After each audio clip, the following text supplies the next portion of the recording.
Welcome to On the Brink, a fresh lens to take you and your business to new heights. Hi, I'm Andi Simon, your host and your guide. And remember, my job is to help you get off the brink and soar. So I go looking for people who can help you do just that. And today I have Carl Allen with me.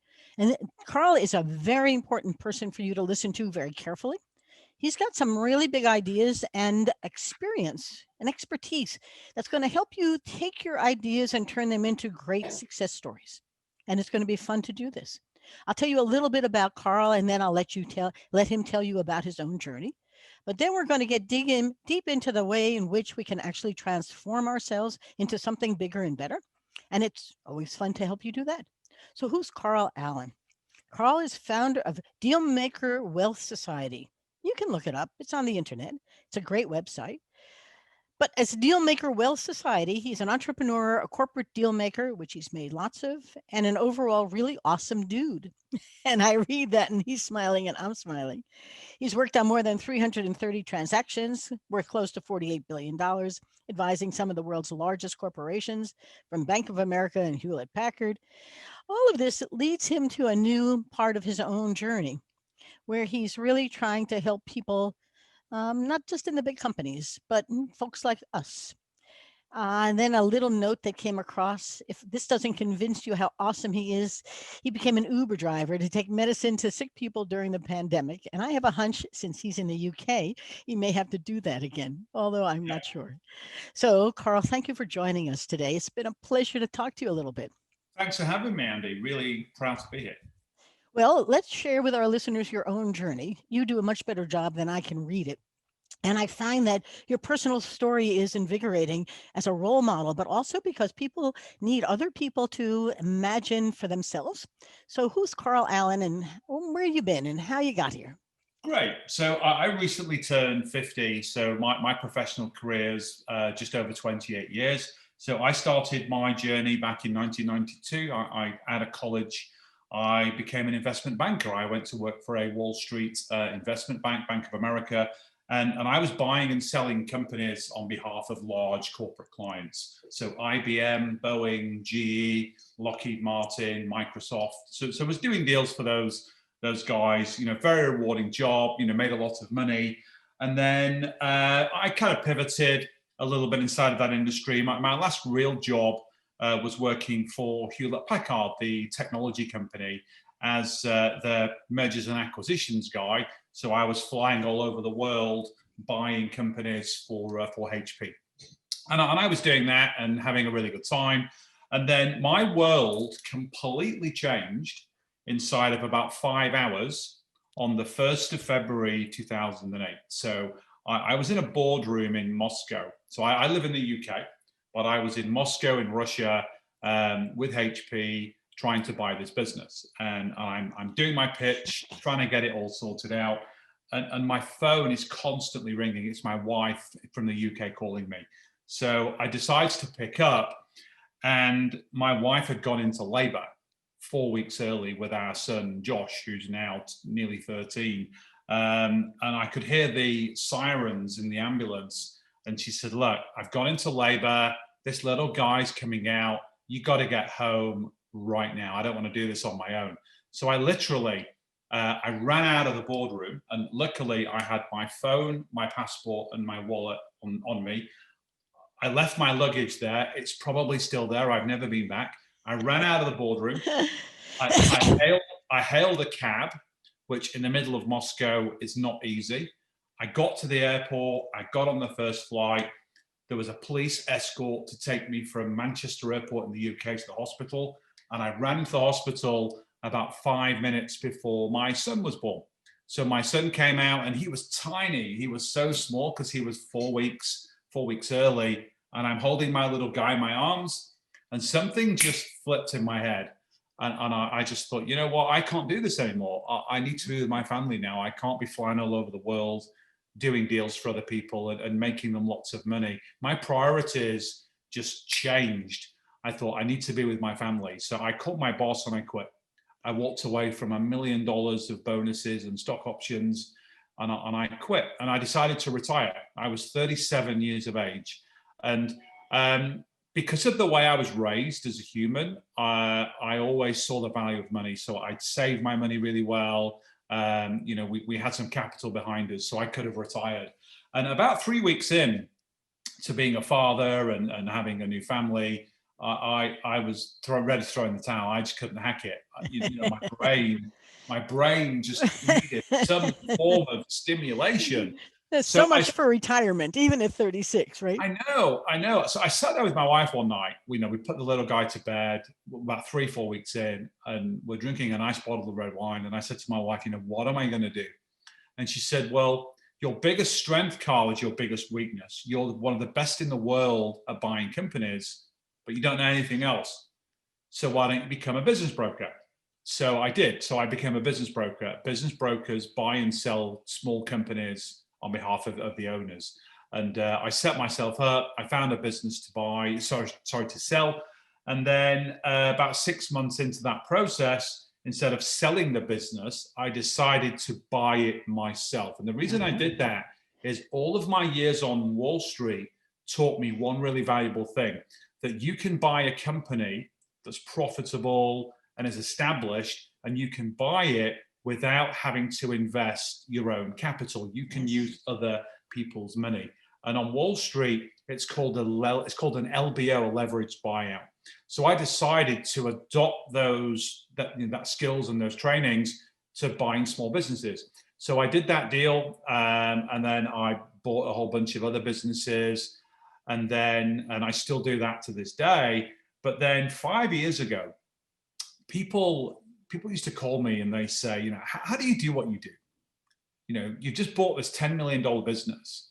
You didn't use any of your own money. How did you do it? What's the process? What's the system that you use, that you've crafted yourself through trial and error? And how do you do it? So I started teaching people this stuff.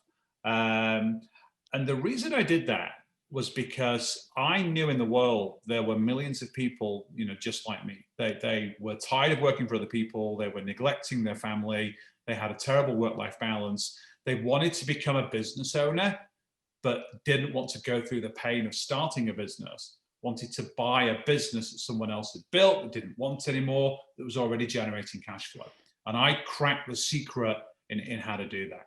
So I started teaching this, and today I'm really proud to say that I coach and mentor over 5,000 entrepreneurs all over the world, over half of them in the US, to get out of the corporate world by acquiring profitable small businesses in their areas of focus without not necessarily having to use their own money. How to use other people's capital, like the SBA or angel investors or whatever, and how to use that money to close those deals. So, and that business is called Dealmaker Wealth Society.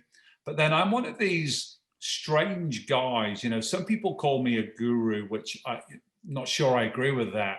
But I'm one of those guys that I do and I teach. So I'm not just one of these guys that teaches this stuff. I'm doing this stuff myself every single day. So I own businesses all over the world. I'm still acquiring businesses to this day.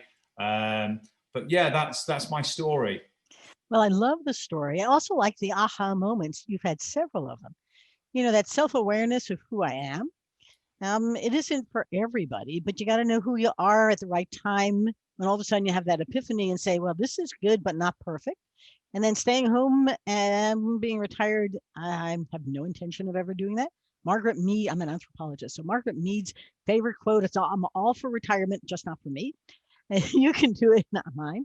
But you've also got this wonderful balance, and it mimics a little bit of what I do, because I was a professor, visiting professor, but now I work with companies that need or want to change. There's a gap that you're filling. There are 5,000 people out there who want to own their own business, but they don't really want to do a startup, figure out how to fund it. They need enough cash flow to underwrite the funding. Yeah. When let's turn this into some how-tos for the folks who are listening.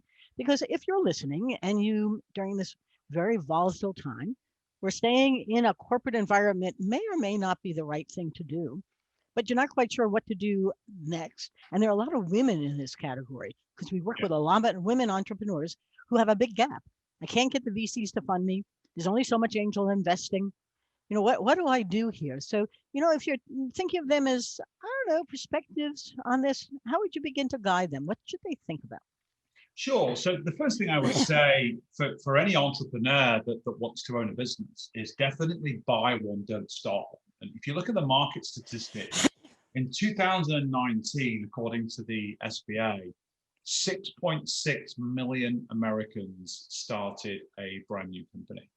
And the US Department of Labor statistics will tell you that 72% of those will fail inside of 10 years, a lot of them within the first year. And there's no it's easy to understand because when you start a business from scratch, it's just you don't have a team, you don't have a product or service, you've got no capital, no credit, no reputation. It's really difficult. That's why single digit number of companies as a percentage actually survive. Whereas if you look at the existing businesses out there, there's over 2.4 million small businesses for sale right now today inside the United States, and only 1 in 11 will sell.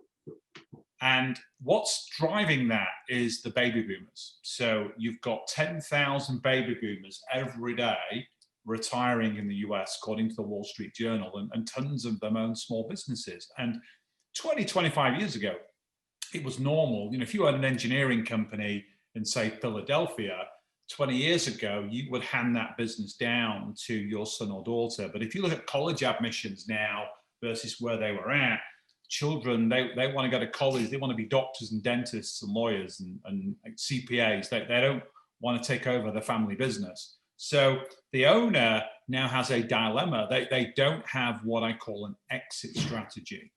And selling a business that you've built and grown and struggled with over the years, it's one of the most emotionally challenging times, for any seller. So what we're doing is trying to connect the two gaps. You've got all these sellers that don't know how to sell a business and are really kind of fearful of it, with all these entrepreneurs that want to become business owners. We're trying to save them the pain of starting something that's probably going to fail. It's just connecting the dots. It's that kind of matchmaking, and it's educating and empowering both sides of the equation. So for a buyer, they need tools, they need systems, they need access to capital, they need to learn how to negotiate, they need to learn where to find businesses, all those different things. So that's what we teach them. And then on the seller side, we're talking the seller through that emotional journey of selling that business. So making sure that you have the right buyer and the right seller basically fall in love with each other. So that's what we do. And we're solving what I think is one of the largest challenges in small business today, not just in the US, but all over the world. It's getting these people together and facilitating those transactions, because then everybody wins. The seller wins because they get to retire or go off and do something else and they're able to monetize their life's work. And then the buyer wins because they're able to jump straight into a cash flowing business from day one and not have to go through all that pain and suffering of starting something from scratch. And what's so interesting listening to you is that I think 67% of the businesses in the US were owned by boomers. They often don't know what the value of it is, and valuing things, the buyers and the sellers always have different valuations on it. And on the other side, working with a lot of folks who have acquired or gone into a business, we find that their language, their body language, their behavior, their daily life is out of sync with what the business needs. Yeah. And they have some different ideas. We worked with one gentleman who had bought 5 companies, and he took out all their leadership, which were family firms, and it was a family culture. And he wanted to put in a process-driven, results-oriented culture. And that it wasn't that either of them were right or wrong. They just spoke different languages. And what's so interesting was how to help him understand the world that they came from and were living in, and how they had to learn what he was asking for. The words were English, but I must tell you, the behaviors were foreign languages to each other. Is there a process here you can help share? There is. So you've kind of highlighted one of the biggest challenges when it comes to buying and selling. So what we're obviously dealing with is we're advising, we're coaching individuals to buy companies, not companies to buy companies. Because what's interesting is imagine that you started a business 30 years ago and you've built that business up and it's generating lots of cash flow. And you've come to the point where you now want to sell it because you want to retire or do something else. Then 4 times out of 5, you're not going to want to sell that business to a big, large corporate that's probably going to rip it apart to extract the value from it. You want what I call a safe, trusted pair of hands. And in a lot of cases, it's like giving up your children. It's like, you know, when your children go to college, I can only imagine like what a painful scenario it is. And for a lot of business owners, that's how they feel. So what we do with our buyers is we help them understand, you know, what does the seller actually want? You know, what is it for them? About 20% of sellers just want cash. They want as much cash as they can generate.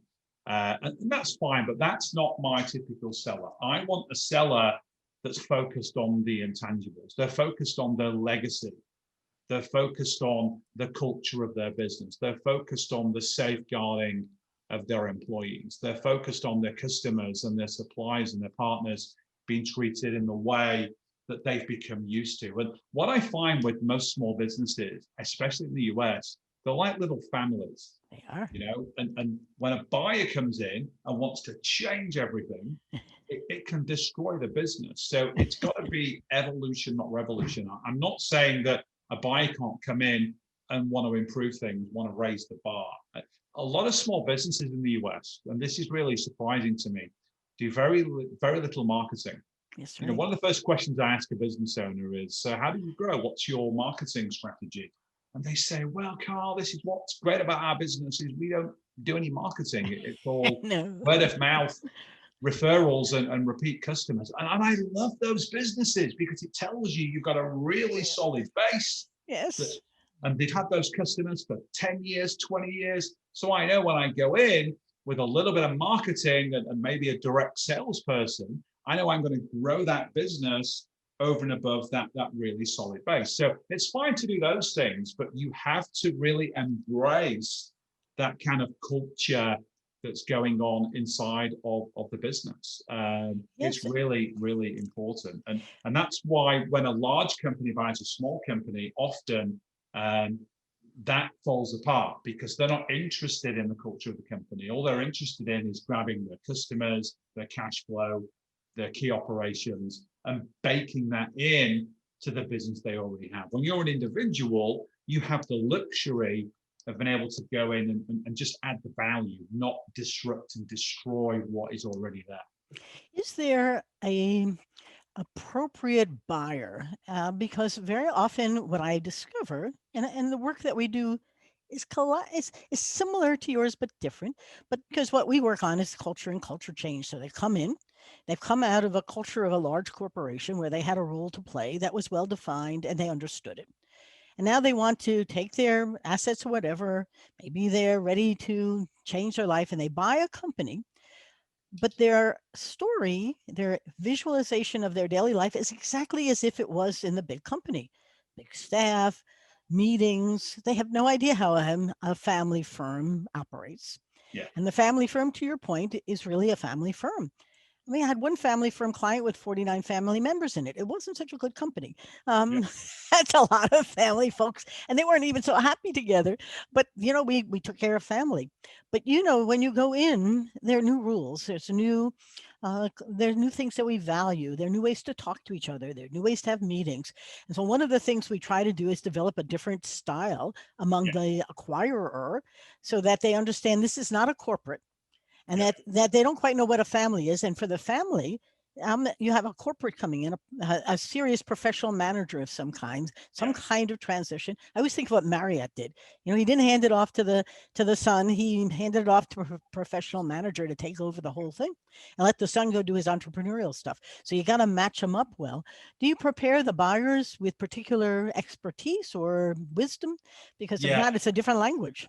Yeah, absolutely. And that's a really important thing because what's really interesting is when you transition out of a corporate role, that there's some preparation that you need to do with that professional so that when they parachute into a small business, to your point, they know what they're dealing with. On the other side, you need to have the seller prepare the employees as well in the right way. So then there's a meeting of minds. And what I found a lot in all of the deals that I've done, hundreds and hundreds of deals that I've done, what I find a lot is once you get that balance right, you can do something truly Yes. amazing. Because when you look at a typical small business, there will be a selection of those employees that are ready for more. Yep. They've got used to the run-of-the-mill, steady as she goes kind of operation. And most small businesses operate in the same psychology as the owner. So if the owner's slow and maybe a little bit distressed and doesn't want to keep pushing forward, the business translates in the same way. And you'll have some employees there that are a little bit bored and a little bit frustrated. So when a new owner comes in that's got energy and has got new ideas and nothing's off the table, I'll rise to the occasion. Yep. then they're like, wow, that's amazing, let's do this. And then the whole business just lights up. On the other side though, and these are the people that you got to manage, there are people that have just got used to being in that rut, where they're used to a very steady job, not having to think too hard, not having to do a lot of extra work. They sit there like this. Comes in, yeah, and all this energy, we're doing all this, we're going to do all this stuff, and they just think, you know what? Nah, I don't want to do this now. I don't want to work any harder than I have to. Maybe I'll go and do something else. I'm buying a company right now in the UK that's a signage company. And I've got the exact same problem. There's like 20 people in this business. 10 of them are like, I've met them. They're like, yes, this is amazing. We can do all the things that the seller never wanted to do. We're all excited. The other 10 are, oh dear, this guy, he's got so much energy, hasn't he? And he wants to do all these things. And he's emailing me at like 8 o'clock at night. And he's, really excited. Some of those people will not survive. Some of those people, I've never gone into a business and fired anybody. My promise to any seller is I will keep all of your employees. I will give them an opportunity to work with me and make more money and have a much better experience. But some of them, they just don't want that. Nope. They just don't want that. And some of those employees as well are going to be loyal to the owner and think, well, if the owner, I've been here 20 years, if the owner's retiring, maybe I should go do something else. And there's nothing that you can really do to stop that. But what I find is when you go in your energy and your purpose and your passion, the valuable people want to stay. Yep. The not so valuable people want to go. And that's fine because you're keeping the very, very best people. And what I find is that people that decide that want to go, often you don't have to replace them because they weren't critical cogs in the wheel, which is why they got into that kind of funk in the first place. So, as I do my workshops, and I had 30 of them this year for CEOs, a lot of the younger, even in the family firms that are handing it off in a succession way to the next generation are frustrated. And the conversations are fascinating because they say, how do I get my boomer uncle or so on, or a manager to begin to realize that more of the same, cheaper isn't a good strategy? Like, do we have a strategy? And like your marketing question, many of these firms have no strategy, much less one that they can test or they know if it's working or it's not. And we're blue ocean strategists, so we're always looking for how do you open a new market space. And they're sort of scratching their head to say, I don't even know how to get them to let me bring in new technology. But it's interesting. They also don't understand what the word marketing means. And they're fortunate. Their business grew. Marketing was always what they cut first. And I'll say this gently, and they always gave it to a woman. So they never respected it very much. It was always somebody thought we should do some marketing. I work with a $1 billion plumbing company, and their marketing folks had really good ideas, but the C-suite never paid attention to them. It was very interesting. Of course, then there was a bold brand of Kohler that simply were wiping them out. So there's some really interesting times coming.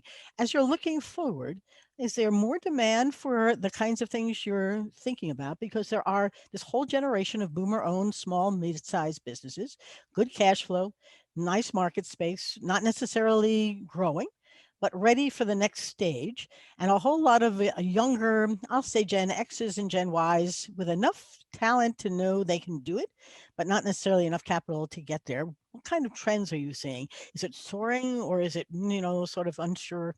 Yeah. So what's really interesting is a lot of the businesses that I buy, and a lot of the businesses that my students buy, they're what I call lifestyle businesses. So, and they present opportunities, but also challenges in the same breath. So from an opportunity perspective, these are businesses where the owners have been generating all the cash flow per year that they need to live the life that they want. So they've never been incentivized to really push the foot to the floor and really Yes. drive the business and double it or 5x it or 10x it or do those different things. So then when a buyer comes in that's got that mindset and has got that strategic plan, to how to do it, because we don't just teach people how to buy businesses, we teach them how to grow them and optimize them as well. So they've got all the skills and tools to do it. As I said, there's one challenge that often there are people in the business that may be a little bit resistant to that, and they either switch over or they leave. But then what's also really interesting is when you're a seller, it's getting the seller ready and prepared to do that exit. Because I bought businesses where 2 weeks later, the sellers called me and asked me for a job. Yeah, I know. They haven't thought Plan. about, I know. I've had the same experience. Yeah, really? There's no plan after this exit. What are you going to do? And they're wandering around with nothing to do. Yeah, and they haven't gone through that process of understanding, what are they going to do with the rest of their life? It's a bit like me in 2008. I left HP. I had enough money to live the rest of my life, but 3 weeks in, I had to do something. I was freaking out. And a lot of what we do with sellers is really help them understand, what is it that you're going to do next? And the business that I'm about to buy in the UK, I've had lots of conversations with the seller and really got him excited about what his new life is going to look like and what he's going to be doing. Because then what happens is, as you go through the final stages of the deal and negotiations, if things get a little bit sticky, which they always do, rather than the seller thinking, well, I don't have a plan for next week, why don't I just stay and take the business off the market, you're reinforcing to them the benefits of what their new life is going to look like. What's also interesting with new buyers coming in is there's so much opportunity for them to really take advantage of a business and really take it to the next level. We talked about marketing, putting marketing into businesses, which is few and far between, in my experience. But there's a lot of things that they can learn as well that we teach them about really how to optimize a business. So from things to mindset to, time management to, really being a leader and building the right culture inside of a business to take it to the next level and really sweat the business for all that it has. And I would say 9 businesses out of 10 that I look at, that I wouldn't say they're stuck in the mud, but they're just, they're not capable of really accelerating at that pace. They just need those little kind of tweaks to what they're doing. And it all starts with leadership. It all starts with the person that's coming in and really running it. Now, one of the things for me is I don't work in any of my businesses. So, I own businesses in the double figures. I never work in any of them. So I'm an owner investor. So my job with my businesses, I work on my businesses, never in my businesses. So I'm obviously part of the strategy conversation. I'm obviously part about drawing down a vision for what I want the business to become. And then really being the leader that really embraces all the value in the company to get everybody on the bus going in the right direction. And then what I do is I will bring in general managers that will run those businesses day to day for me. So they're the people in the business doing the daily tactical operational work of taking the business forward. Often those people come from within the business already, like the business I'm buying in the UK. They have a solid operations person that we're promoting to general manager. He's really super excited. And I asked him, I said, why didn't you buy the business? And he said, well, number one, I don't know how. And number two, I'll just be happy being the general manager and driving it for you. And then I'm going to incentivize that individual, not just with bonuses, but I will give him a piece of the company to be my partner to drive that business forward together. So it's all about creating that abundant leadership culture where it's all upside for these people if they stay. Yeah, one more question before we do our wrap up, Carl. I wrote an article for Small Business for Business Week for the small business stuff because there were a lot of companies buying other companies. They were buying out their competitors with great pride. Being a blue ocean strategist, as I interviewed them, what we found was that they were buying out too much supply, not enough demand, and they were really not doing very well. And one guy said, I didn't know what I was doing. I bought out what I thought was a great acquisition, my competitor, and now I had so much more supply, not enough, the demand wasn't growing, and we didn't get any of the efficiencies. I ended up, actually just taking on some of their talent and closing up the rest of it. Yeah. It was a wrong strategy for the wrong time. But you sound like you're avoiding that by bringing in new talent into current businesses, not simply mushing them all together. Any thoughts on that?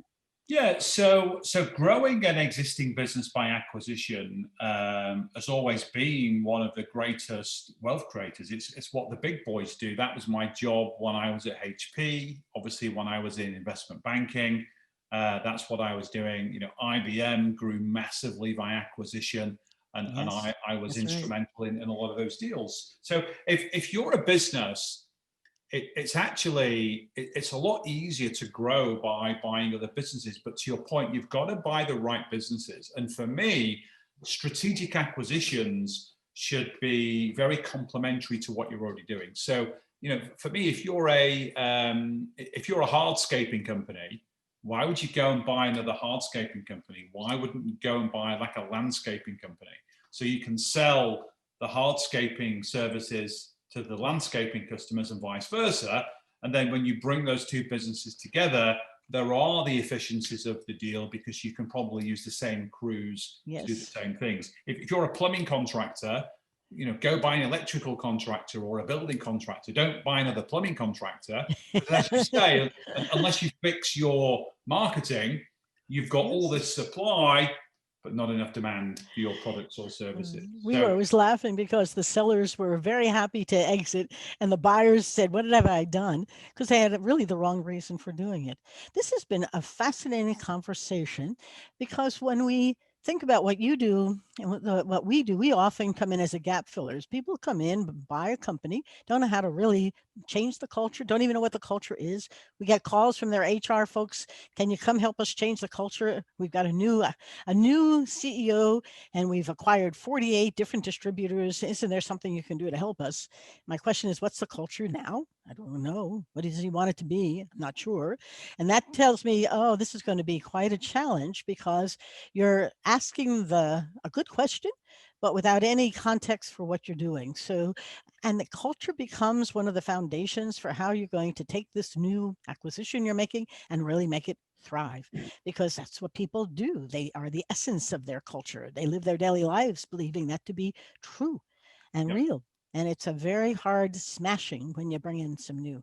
So, for our listeners, two or three things you don't want them to forget, and then we'll wrap up so they know how to find you because this has been great fun.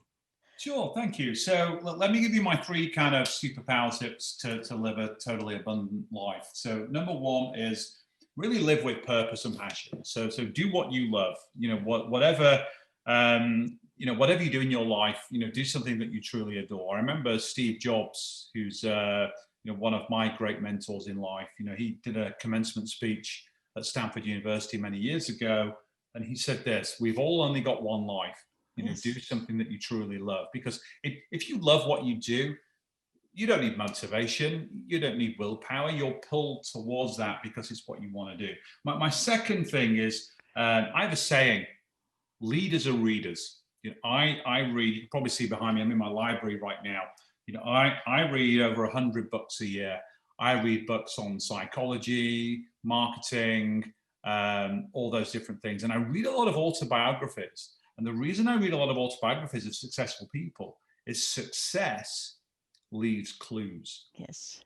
And that leads me on to my third point is, if you want to do something in life, no matter what it is, buying a business, losing weight, growing a business, starting a business, it doesn't matter. Go get a mentor. Find somebody that has done exactly what you want to do, and then just model their process. Find out how they did it, because that success leaves clues. It's a recipe. It's like being a chef.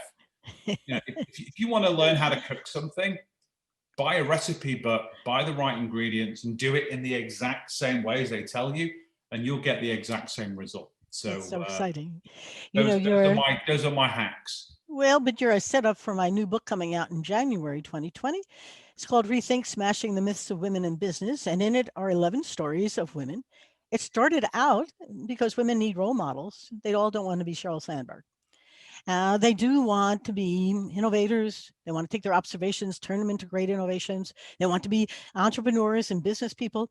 But we started a program at Washington University called the Simon Initiative for Entrepreneurship to help women do just that. And what I found was I needed role models. To your point, there was nobody. It's a great quote. If I can't see it, I can't be it. But if I can see it, then I know what it is and I can begin to follow the recipe. So I couldn't agree with you more. And for those listening, the book is also going to come with a program called Rethink Your Journey that's going to help women in particular, get to where they'd like to be. If they want to reach you, Carl, where can they get a hold of you? Absolutely. So, for anyone that's curious about buying businesses as a new way of having a career or a new way to generating wealth, I put together some free training that people can access. So, go check it out. We've put quite a lot of time and effort into it. Gives you a kind of high level view of what we do and how we do it. That's at trainwithcarl.com/on the brink. So trainwithcarl.com/on the brink. That's for the free training. And then we also have a lot of additional training on our YouTube channel. So we have the Dealmaker Wealth Society YouTube channel. There's hundreds and hundreds of videos on there that break the process down in a lot of detail. But to see everything at kind of the 50,000-foot level, the free training at trainwithcarl.com/on the brink will give you a really good primer as to how I do what I do and how you, the listener, could embrace that and do it in your own life. For those of you who are just listening, this will also be a video on our YouTube channel, but I think you need to watch Carl's face. We read faces. Fortunately, with Zoom, we don't have to wear a mask because that makes it more difficult. But there's something about his purpose and his pleasure of sharing with you how to take an idea and make it happen. And over and over again, as if we're making this great angel food cake, which will come out perfectly. But I do think he's got a process that you should embrace because it could help you do just what you want to, is be the best you can be in that business you've always wanted to grow. But I also think it's a little life at the same time because sometimes he'll tell you, and I also have a life. I see Josh, my son, and my wife, and we have time together, and it's truly fun. It's right. Anyway, let me wrap up. For all of you who come, I can't thank you enough, and I just love sharing. Carl has been terrific today. Remember, you can get my book On the Brink, A Fresh Lens to Take Your Business to New Heights on Amazon and Barnes & Noble. The new book you can pre-order. And if you're listening to this in January, it's out there ready for you. It's called Rethink, Smashing the Myths of Women in Business. And it's here to help you do just that. Smash those myths. Don't let anyone say you can't be. You can. All you do is a little Carl and a little me. We smash it up and out comes a great cake. So it's been great fun. Keep those emails coming at info@andysimon.com or info@simonassociates.net. And thank you again for joining us. It's always a privilege and a pleasure to have you on our podcast. And Carl, thank you again. It's been such fun. Goodbye. Thank you very much. You're Bye-bye. welcome. Bye-bye. Bye.